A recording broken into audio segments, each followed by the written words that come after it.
அனைவருக்கும் வணக்கம். சற்றுமுன் வெளியான முக்கிய அறிவிப்பின்படி, மக்களே உஷாராக இருங்கள், மீண்டும் கொட்டி தீர்க்க போகும் கனமழை. இலங்கையை தாக்கிய டிட்வா புயல் தற்போது காற்றழுத்த தாழ்வு மண்டலமாக வலு குறைந்தாலும் இதன் தாக்கம் இன்றும் நாளையும் இருக்கக்கூடும் என்பதால் இதன் காரணமாக தமிழகத்திற்கு மீண்டும் கனமழை முதல் அதிக கனமழை பெய்யக்கூடும் என்றும் மேலும் பள்ளி கல்லூரிகளுக்கு விடுமுறை போன்ற முக்கியமான அறிவிப்புகள் வெளியாகி உள்ளன. இதை பத்தி விரிவாக நம்ம வீடியோல பார்க்கிறோம். வீடியோ கடைசி வரைக்கும் முழுமையாக பாருங்க. வீடியோக்குள்ள போறதுக்கு முன்னாடி இந்த வீடியோ லைக் பட்டனை பிரஸ் பண்ணிக்கோங்க. வாங்க வீடியோக்குள்ள போகலாம். தென்மேற்கு வங்கக்கடல் மற்றும் அதனை ஒட்டிய வட தமிழகம் புதுவை கடலோர பகுதியில் நிலவிய டிட்வா புயல் இன்று புதுவை தெற்கு ஆந்திரா கடலோர பகுதிகளில் சென்னைக்கு கிழக்கு தென்கிழக்கே சுமார் 50 கிலோமீட்டர் தொலைவிலும், புதுவைக்கு வடகிழக்கே 130 கிலோமீட்டர் தொலைவிலும், கடலூருக்கு வடகிழக்கே 150 கிலோமீட்டர் தொலைவிலும், நெல்லூருக்கு தெற்கு தென்கிழக்கே சுமார் 200 கிலோமீட்டர் தொலைவிலும் நிலை கொண்டுள்ளது.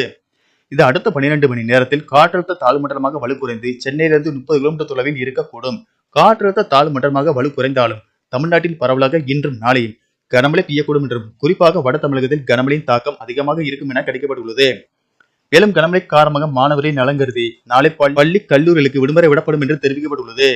இந்த நிலையில் சென்னை வானிலை மையம் வெளியிட்டுள்ள அறிவிப்பின்படி இன்று தமிழகத்தில் ஓரிரு இடங்களிலும் புதுவை மற்றும் காரைக்கால் பகுதிகளிலும் லேசானது முதல் மிதமான மழை பெய்யக்கூடும் என்றும், குறிப்பாக இன்று சென்னை திருவள்ளூர் மாவட்டங்களில் கனமழை முதல் மிக கனமழையும், செங்கல்பட்டு காஞ்சிபுரம் ராணிப்பேட்டை மாவட்டங்களில் ஓரிரு இடங்களில் கனமழை பெய்யக்கூடும். மேலும் வட தமிழக கடலோர மாவட்டங்கள் மற்றும் அதனை ஒட்டிய மாவட்டங்கள் மற்றும் புதுவையில் பலத்த தரைக்காற்று மணிக்கு 45 முதல் 55 கிலோமீட்டர் வேகத்தில் வீசக்கூடும்.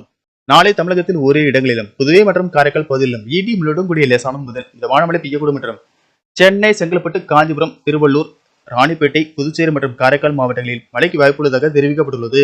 3 முதல் 5ஆம் தேதி வரை தமிழகத்தில் ஒரு சில இடங்களிலும் புதுவை மற்றும் காரைக்கால் பகுதியிலும் லேசானது முதல் மிதமான மழை பெய்யக்கூடும்.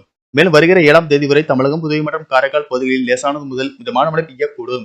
பள்ளி கல்லூரிகளுக்கு விடுமுறை. கனமழை காரணமாக இன்று புதுச்சேரி காரைக்கால் மற்றும் சென்னையில் உள்ள சில தனியார் பள்ளிகளில் விடுமுறை அளிக்கப்பட்டது. இதேபோல் நாளையும் கனமழை பெய்யக்கூடிய மாவட்டங்களில் முன்னெச்சரிக்கை நடவடிக்கையாக பள்ளி கல்லூரிகளுக்கு விடுமுறை அளிக்கப்படும் என்று கூறப்படுகிறது. அந்த வகையில் நாளை கனமழை பெய்யக்கூடிய மாவட்டங்கள் என சென்னை செங்கல்பட்டு காஞ்சிபுரம் திருவள்ளூர் ராணிப்பேட்டை புதுச்சேரி மற்றும் காரைக்கால் பகுதிகளில் விடுமுறை அளிக்கப்பட வாய்ப்புள்ளதாக கூறப்படுகிறது. சென்னையை பொறுத்தவரை வானம் ஓரளவு மேகமூட்டத்துடன் காணப்படும் என்றும், நகரின் ஒரு சில பகுதிகளில் இடி மின்னலுடன் கூடிய கனமழை முதல் மிக கனமழை பெய்யக்கூடும்.